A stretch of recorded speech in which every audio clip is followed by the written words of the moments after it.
Tudo começou de forma simples, muito simples, na verdade. Eu era aquela mulher que fazia tudo certo, acordava cedo, preparava o café, organizava a casa, acompanhava os compromissos do marido com um sorriso que parecia genuíno. Mas por dentro eu estava assistindo meu casamento apodrecer dia após dia, minuto após minuto. O nome dele era Roberto. Trabalhava como gerente financeiro numa grande empresa de consultoria no coração de São Paulo. Ganhava bem, muito bem mesmo. Mas o problema nunca foi o dinheiro que entrava em casa. Era para onde ele estava indo. Tudo mudou quando recebi aquele bônus. Roberto chegou em casa com aquele sorriso de menino que ganhou o brinquedo novo, a gravata afrouxada, a camisa aberta no peito. Amor, chegou, R$100 mil de bônus anual. A empresa reconheceu meu trabalho.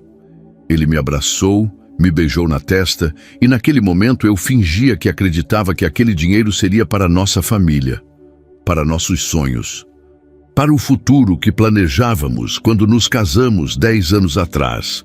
Mas eu conhecia Roberto demais, conhecia aquele brilho no olho que significava que ele já tinha um plano, e conhecia também aquela mulher, Fernanda, que trabalhava no mesmo departamento que ele. Eu a via em fotos das confraternizações da empresa, sempre ao lado dele, sempre com aquela mão no ombro que durava um pouco mais do que deveria, aquele riso que era só para ele. Eu tentei ignorar. Tentei acreditar que era tudo na minha cabeça, que um casamento de 10 anos não desaparecia assim, do nada, por causa de uma colega de trabalho. Fui atrás da verdade de forma discreta. Peguei o telefone dele uma noite quando ele dormia. A senha era a data do nosso casamento. Que ironia. E lá estavam, mensagens de Fernanda, muitas mensagens, fotos, planos de encontros em hotéis de luxo, conversas dizendo que ele era o homem mais incrível que ela já conheceu. E pior que tudo, conversas sobre o bônus. Fernanda perguntando se ele ia finalmente ficar livre para estar com ela, se o dinheiro ia ajudar nos planos dele. Roberto respondendo que estava pensando em alugar um apartamento para eles dois. Um apartamento, enquanto nossa filha de 8 anos, dormia no quarto ao lado. Meu coração acelerou naquela noite. As mãos tremiam. A raiva não era daquela que queimava e passava. Era daquela que congela, que paralisa, que faz você pensar com clareza absoluta. Eu tinha 2 opções: sair correndo de casa, pedir divórcio nos moldes tradicionais e ficar como a vilã da história. Ou eu podia ser inteligente. Eu podia usar a própria arrogância dele contra ele. Comecei a observar tudo. O padrão de suas ausências. Os dias que ele dizia que tinha reunião até tarde no trabalho. Os fins de semana que precisava ir ao escritório. Comecei a documentar tudo. Extratos bancários, mensagens de WhatsApp que consegui acessar antes de ele mudar a senha, até conversas no Telegram que ele achava que era secreto. Contratei um investigador particular. Custou caro, mas valeu cada centavo. Ele me entregou fotos, vídeos, áudios. O investigador até conseguiu rastrear os hotéis onde Roberto passava as tardes com Fernanda. Eu fingia normalidade. Fazia as refeições. Assistia televisão com meu marido como se nada estivesse acontecendo. Beijava sua boca sabendo exatamente onde ela tinha estado. E planejava. Oh, como eu planejava! Eu havia falado com um advogado especializado em divórcios. Discretamente, é claro. Ele me orientou sobre como proteger meus bens, sobre a guarda da nossa filha, sobre a pensão alimentícia. E me deu uma ideia que meu coração adorou. Você quer fazer isso rápido e discreto? Ou quer que ele entenda o que fez? Perguntou o advogado, com aquele sorriso de quem já viu essa história 1000 vezes. Eu queria que ele entendesse. Eu queria que todo mundo entendesse. Fiz um plano meticuloso. Primeiro, transferi dinheiro. Não em uma grande quantidade que pareceria suspeita, mas transferências pequenas, estratégicas. Dinheiro para a conta de uma empresa de consultoria que eu estava criando. Dinheiro que tinha origem legítima. Uma herança da minha avó que ninguém mais lembrava que eu tinha recebido. documentação perfeita, legal, intocável. Depois aguardei a festa de confraternização da empresa de Roberto. Aquele era o evento que a empresa fazia todo ano. Um coquetel sofisticado no topo de um prédio em Pinheiros, com vista para toda a cidade. Todos os gerentes iam, todos os diretores, todas as esposas também. E Fernanda, é claro, ela iria como funcionária brilhante que todos respeitavam. Eu me preparei para aquela noite como ninguém se preparava para nada. Fiz as unhas. Aquelas unhas que Roberto dizia que odiava porque eu nunca tinha cuidado com isso. Passei no salão e deixei meu cabelo comprido solto, brilhando. Comprei um vestido. Não o azul, claro, mas um vestido preto, clássico, sofisticado, que custou mais do que eu tinha gasto em roupa em toda a minha vida. Sapatos de salto alto que nunca tinha usado. Maquiagem profissional. Eu não era mais a mulher troféu do Roberto. Eu era uma mulher que tinha sua própria história. A festa estava no auge quando chegamos. Roberto estava radiante, apresentando-me para os diretores, colocando a mão nas minhas costas, como se eu fosse sua propriedade. Esta é minha esposa, um amor, não é? Eu sorria. E naquele sorriso havia toda a raiva do mundo. Fernanda estava lá, claro que estava. E quando me viu, algo mudou no rosto dela. Talvez ela tivesse visto algo em mim que ela nunca tinha visto antes. Uma calma, uma segurança, um brilho que vinha de saber exatamente o que eu estava fazendo. Roberto ia até ela várias vezes durante a noite, sussurrando, olhando para trás para ver se eu via. Eu via, e deixava que ele soubesse que eu via, porque naquela noite ele não tinha ideia do que estava prestes a acontecer. Quando foi chegando perto das 22 horas, quando o evento estava no pico, quando o diretor-geral da empresa estava rodeado de gente, quando Roberto estava se sentindo no topo do mundo, foi naquele momento que eu agi. Meu advogado, que estava esperando do lado de fora do prédio, entrou no coquetel. Ele me procurou entre a multidão de gente, olhou para Roberto e caminhou em nossa direção. Senhor Roberto, eu sou o Dr. Marcelo, advogado da sua esposa. A voz dele ecoou. Não gritava, mas era clara. Várias pessoas se viraram. Tenho aqui a petição de divórcio assinada. Você está sendo notificado oficialmente neste momento e neste local. Roberto empalideceu.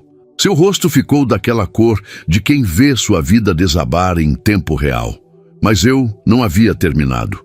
Além disso, continuou o advogado, há documentação comprovando transferências não autorizadas de bens do casal para atividades pessoais. Há comunicações que comprovam infidelidade. Há documentação fotográfica e em vídeo. Há registros hoteleiros. Há tudo o que você precisa saber para entender que sua esposa foi bem mais inteligente que você desde o início. Roberto tentou falar algo, mas nada saía de sua boca. Eu olhei para o diretor-geral, que estava pálido também, porque saberia exatamente qual era a reputação dele em risco ali, e coloquei os olhos em Fernanda. Ela tinha o rosto em chamas de vergonha e de raiva. Você sabe, eu disse, minha voz calma e clara, que o bônus da empresa é para ser investido de forma estratégica, que há políticas claras sobre como o gerente de finanças deve lidar com recursos corporativos. Eu me virei para o diretor.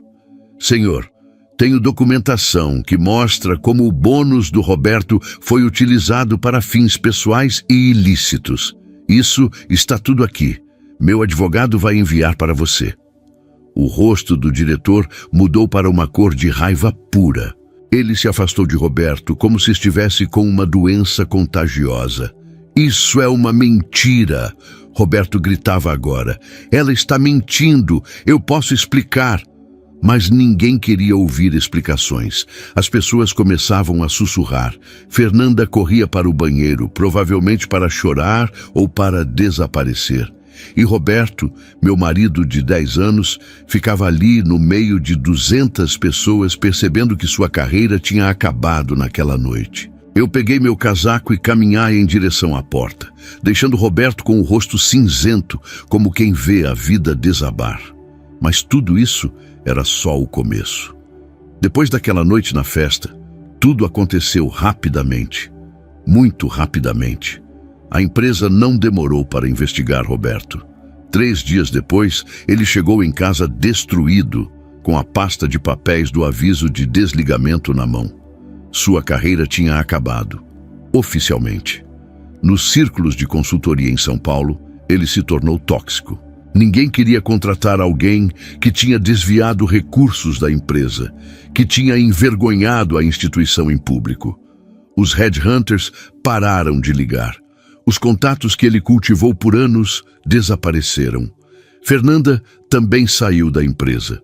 Ela saiu 1 semana depois, quando percebeu que o ambiente havia se tornado impossível. As mulheres do departamento a ignoravam. Os homens, principalmente os que tinham posições de poder, a viam como uma ameaça. Ela se tornou um aviso vivo. Isso é o que acontece quando você tenta destruir uma família por ganho pessoal. Mas Roberto não desistiu fácil. Ele tentou lutar pelo divórcio, tentou argumentar que os bens deveriam ser divididos igualmente, tentou conseguir a guarda compartilhada da nossa filha, tentou tudo, mas meu advogado era melhor, e a verdade era ainda melhor do que qualquer advogado. Quando os autos do processo começaram, toda a documentação foi apresentada, as mensagens, os vídeos, os áudios, os extratos bancários mostrando exatamente para onde o dinheiro tinha ido. A investigação privada que contei, documentando cada momento que ele passava com Fernanda em hotéis da região.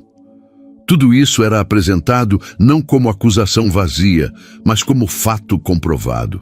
O juiz, uma mulher de meia idade que ouvia histórias como essa todos os dias, olhou para Roberto com uma mistura de piedade e desgosto. Seus argumentos não têm fundamentação, ela disse. Os bens serão divididos conforme a lei, levando em conta a infidelidade documentada e o desvio de recursos familiares. Eu ganhei a guarda integral da nossa filha. Roberto teria direito a visitá-la, mas teria que pagar uma pensão alimentícia substancial, aquela que o juiz calculou levando em conta seus ganhos anteriores, mesmo que agora ele estivesse desempregado. Era justo, era legal e era devastador para ele. A parte mais dolorosa para Roberto veio depois do processo. Veio quando ele tentou conseguir um novo emprego e descobriu que sua reputação o precedia. Entrevistas onde o entrevistador já sabia de tudo. Ofertas que eram retiradas quando checavam suas referências. Consultórios que diziam que não era a fit certa, quando na verdade era a notícia de seu desligamento que os assustava. 6 meses depois do divórcio, Roberto estava morando em um apartamento minúsculo em Santana, bem longe do bairro de classe alta onde havíamos vivido. Ele estava trabalhando como assistente administrativo em uma pequena empresa de consultoria. Uma queda brutal para quem tinha sido gerente.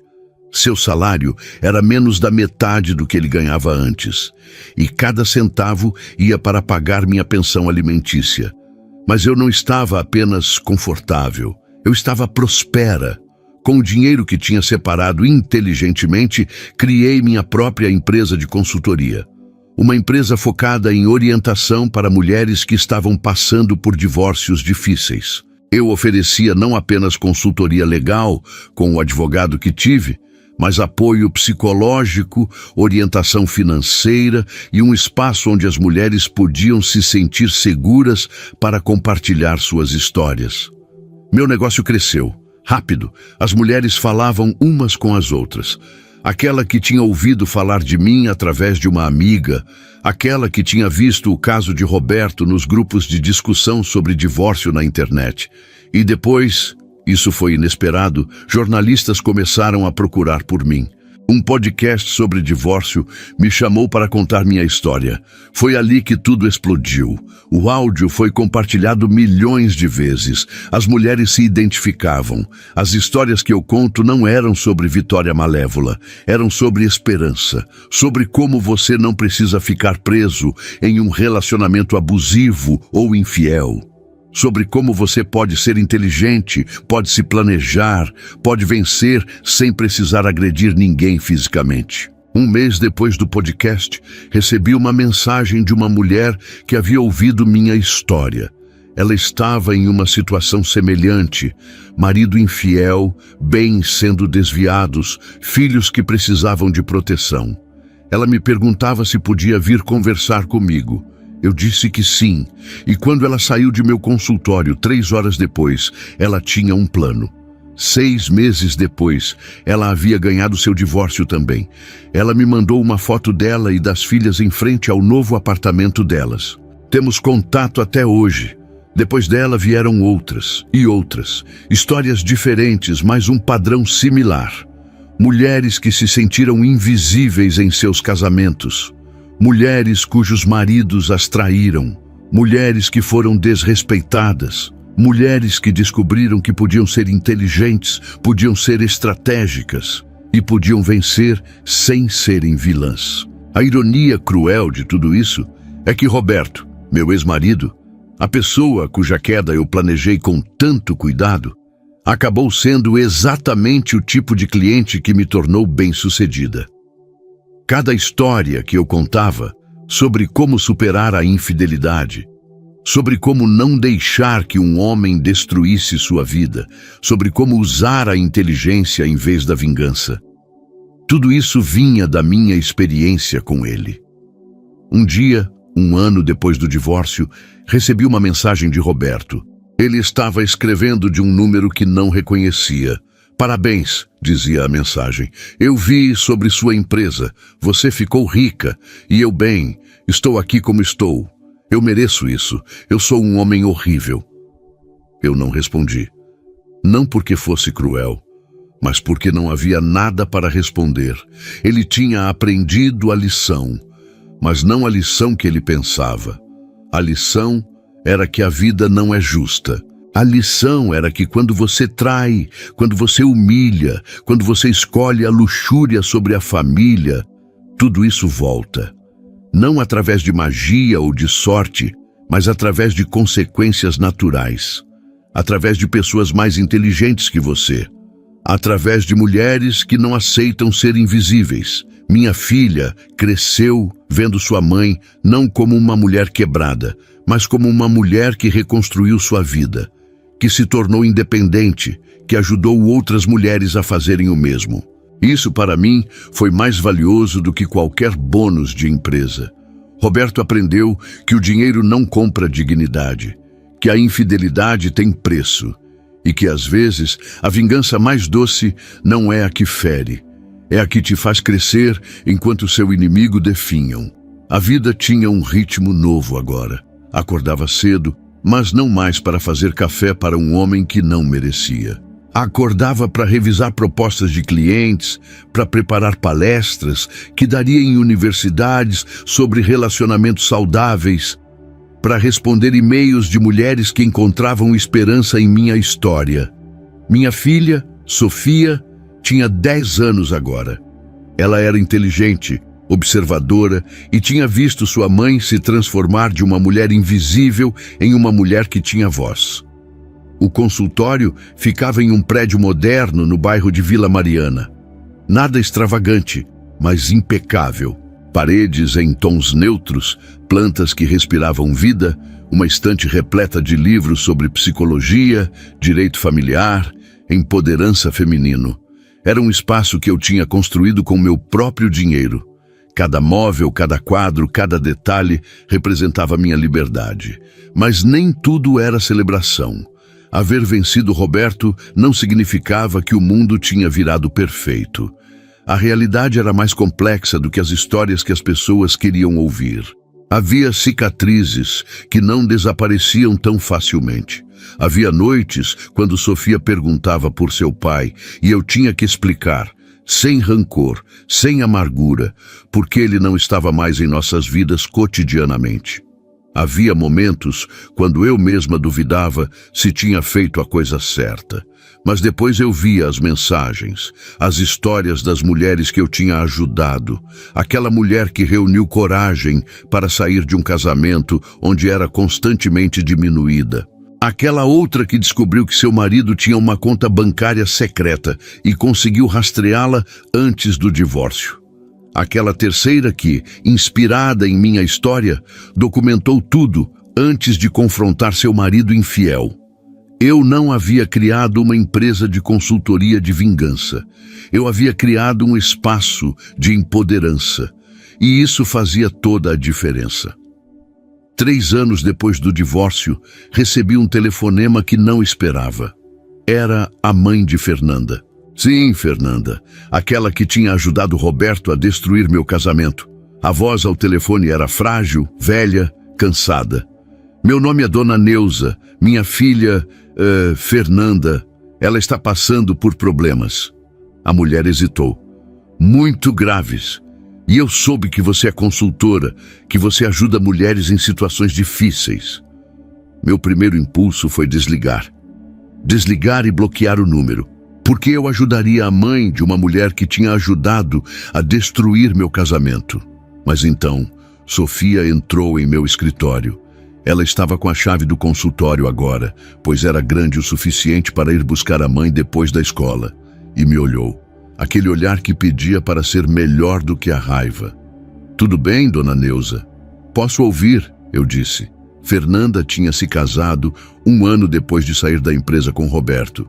Se casado com um homem rico, um empresário de construção. Durante 6 meses, tudo havia sido perfeito. Ou assim parecia. Mas depois o homem, cujo nome era Gustavo, começou a ser controlador. Controlava com quem ela falava. Controlava seu dinheiro, controlava quando ela saía de casa e depois começou a bater.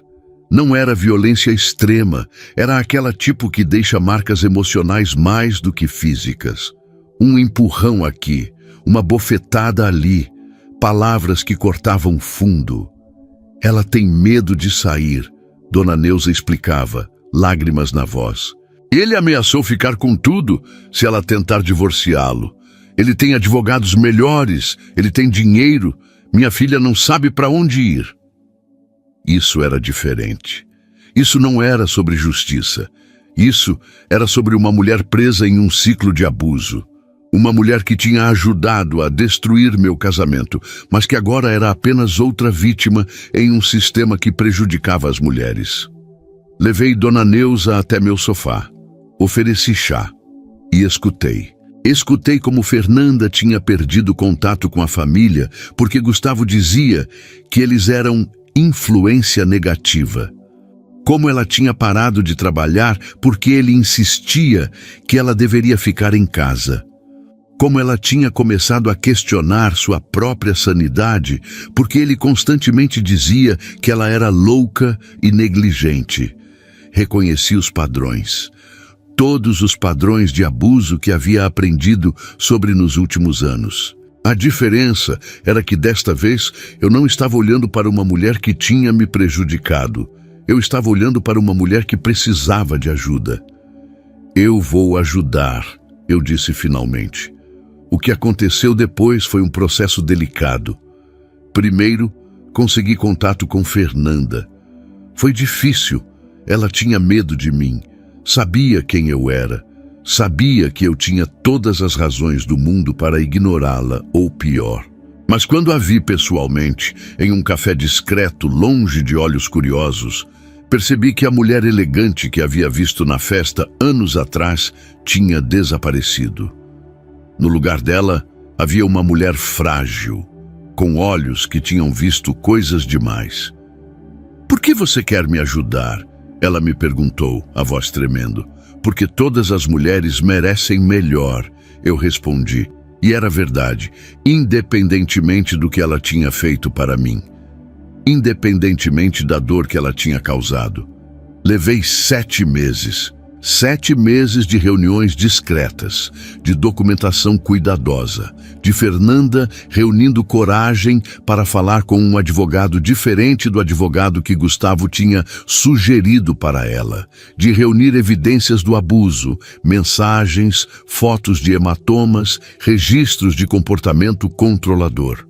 Gustavo tinha cometido um erro ao subestimar uma mulher que tinha perdido tudo, porque Fernanda, apesar de tudo, era inteligente e estava aprendendo a ser estratégica. No final, quando ela foi para a delegacia com as evidências do abuso, quando abriu um processo de divórcio em sigilo e conseguiu uma medida protetiva contra Gustavo, quando saiu de casa com a ajuda de meu consultório e de uma rede de mulheres que apoiavam casos como o dela, Fernanda finalmente respirou. Eu não sou a pessoa que era, ela me disse um dia, meses depois de ter deixado Gustavo. Ela estava trabalhando em meu consultório agora, ajudando outras mulheres. Era uma ironia perfeita. A mulher que tinha ajudado a destruir meu casamento agora estava ajudando outras mulheres a sair de casamentos abusivos. Eu fiz coisas horríveis para você, e você me ajudou mesmo assim. Isso não apaga o que você fez, eu disse sendo honesta. Mas isso mostra que as pessoas podem mudar, que a redenção é possível. Sofia cresceu vendo isso também, vendo sua mãe, que havia sido traída, humilhada, destruída, estender a mão para a mulher que ajudou a destruir o casamento dela. Vendo que o poder real não era o poder de destruir, mas o poder de reconstruir, o poder de transformar dor em propósito. Meu consultório se expandiu. Abri uma segunda unidade, depois uma terceira. Meu livro sobre inteligência emocional no divórcio virou best-seller. As universidades me chamavam para palestras. As rádios queriam entrevistas. Mulheres paravam na rua para me agradecer por ter mostrado que era possível vencer sem se tornar o monstro da história.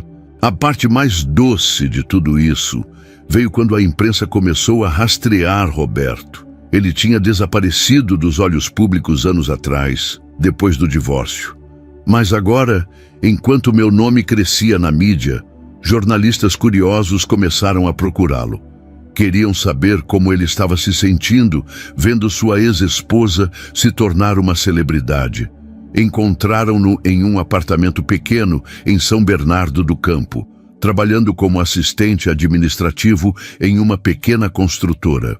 Ele recusou a maioria das entrevistas, mas em uma foto que um jornalista conseguiu tirar, ele estava envelhecido, cansado e havia uma expressão em seu rosto que era inegavelmente de arrependimento. O contraste era brutal. Ele tinha tudo, carreira promissora, dinheiro, uma esposa bonita, e tinha perdido tudo por causa de seus próprios erros. E sua ex-esposa, que ele tinha humilhado publicamente, que ele pensava que poderia destruir com sua infidelidade, tinha se tornado exatamente aquilo que ele nunca poderia ser. Alguém que importava. Alguém que fazia diferença. Alguém que as pessoas respeitavam. Mas a vida não é tão simples quanto histórias de moralejas. A vida é mais complexa. Porque apesar de tudo que Roberto tinha perdido, apesar de tudo que merecia sofrer, ele ainda era o pai de Sofia. E eu nunca pude odiar completamente alguém que tinha contribuído para trazer minha filha ao mundo. Então, quando Sofia, aos 14 anos, pediu para ter mais contato com seu pai, porque apesar de tudo, ela ainda o amava, eu consenti.